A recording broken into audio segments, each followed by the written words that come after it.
женой. Все, конец. Странная какая-то легенда. А где мораль? Почему это у злодея, который довел невинную девушку до такого состояния, в конце все сложилось хорошо? Да, согласна, посыл легенды какой-то странный. Но вот знаешь, Белый, может, это вовсе не легенда, а реальный случай из жизни. А как ты знаешь, жизнь зачастую штука несправедливая. Как считаешь, Черный? Черный? Черный! Белый, он что, так и не приходил? Ой, и правда. А я что-то заслушался. Время-то уже прошло. Нужно срочно его искать. Вдруг беда или какой-то зверь. Живоданский! О нет, черненький! Черный!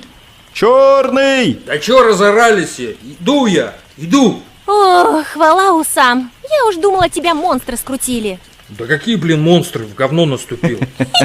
Пришлось на ручей эти лапу мыть.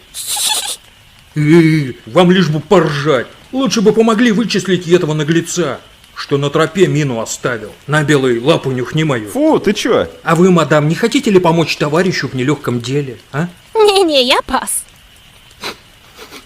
Не, ну тут как бы то ли лось, то ли медведь. Не, лось точно, ну козел, блин, а? Ладно, что, пойдемте домой, там с мылом надо это все мыть. Так, попахивай. Пока, катаны. Пока, катанчики. Ой, что-то пахануло так нехорошо. Смейся, смейся. Я завтра этому лосю-козлу такую кала-атаку устрою. Ух, он у меня. Да чё вошкаетесь, пошли быстрее, воняет уже. Воняет.